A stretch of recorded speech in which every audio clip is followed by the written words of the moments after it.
టీడీపీని ప్రోత్సహిస్తున్నారో, ఫేక్ ఫ్యాక్టరీని పెట్టుకున్నారో ఆయన క్షమాపణ చెప్తారా అభినయ్ రెడ్డి గారికి? ఓకే.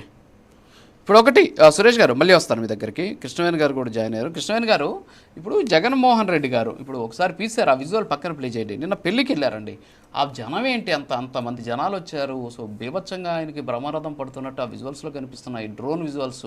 సరే అది మీరు గ్రాఫిక్స్ అనొచ్చు బహుశా, కానీ అలాగైతే కనిపించలేదు. దాన్ని మళ్ళీ ఫ్యాక్ట్ చెక్ చేస్తే చూస్తే అలాంటి పరిస్థితి లేదు. ఏంటి జగన్మోహన్ రెడ్డి గారు పుంజుకుంటున్నారా ఇప్పుడు రాయలసీమలో? అలాంటి పరిస్థితి ఉంది. ఆ విజువల్ చూడండి ఒకసారి, చెప్పండి మేడం, ఏమంటారు? సార్ రాజు గారు, మీకు అలాగే పనులు ఉన్నటువంటి ఇతర సభ్యులకు ప్రైమ్ లైన్ వ్యక్తులకి నమస్కారం అండి. ఈ రోజు నాది నెట్వర్క్ ఇష్యూ ఉంది, అందుకే లేట్ అయింది సార్.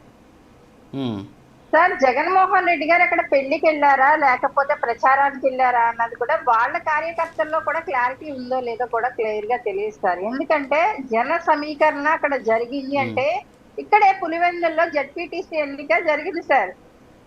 జడ్పీటీసీ ఎన్నిక జరిగినప్పుడు జగన్మోహన్ రెడ్డి గారు ఇదే బల ప్రదర్శన అక్కడ చూపించుంటే కార్యకర్తల్లో ఇంకా ఎంటైర్ స్టేట్ మొత్తం కూడా ఒక నూతన ఉత్సాహం వచ్చి ఉండేది. అది ఒక క్యాడర్ మేనేజ్మెంట్ లా కనిపిస్తుంది తప్ప క్రేజ్ మాత్రం కాదు సార్. ఎందుకంటే జగన్మోహన్ రెడ్డి గారు 40% నాకు ఓట్ బ్యాంక్ ఉంది అని అది ఎక్కడ చెక్కు చెదరకుండా అలా ఉందని నిరూపించుకోవడానికి ఒక బల ప్రదర్శనగా కనిపిస్తూ ఉంది. అంటే ఇవాళ మనం చూసాం సార్, తమిళనాడు లాంటి ప్రాంతంలో ఏ ఓటు బ్యాంక్ ఉందని ఇవాళ విజయ్ గారు ప్రభుత్వాన్ని స్థాపించగలిగారు అన్నది కూడా మనం క్వశ్చన్ చేసుకోవాలి. అంటే రాజకీయ పరిణామాలు మారుతూ ఉన్నాయి. ఏ పార్టీకి కూడా ఓట్ బ్యాంక్ అనేది ఎప్పుడు కూడా పుష్కలంగా అలా నిలబడి ఉండదు. ప్రజలు వాళ్ళ అనుకూలంగా వాళ్ళకి ఏ ప్రభుత్వం అయితే అభివృద్ధి సంక్షేమం ఇస్తుందో అటువైపే అడుగులేస్తారు తప్ప ఎవరైతే పనులు చేస్తున్నారో, ఎవరైతే రాష్ట్ర అభివృద్ధిని కోరుకుంటున్నారో, ప్రజల అభివృద్ధిని కోరుకుంటున్నారో వాళ్ళ వైపే మొగ్గు చూపుతారు తప్ప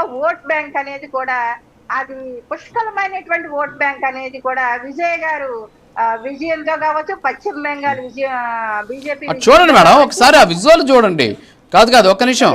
కృష్ణవేణి గారు, ఆ విజువల్ చూడండి. పెళ్లి భారీ ఎత్తున బారికేడ్లు, ఒక బహిరంగ సభను తలపిస్తోంది. ఆయన నడిచి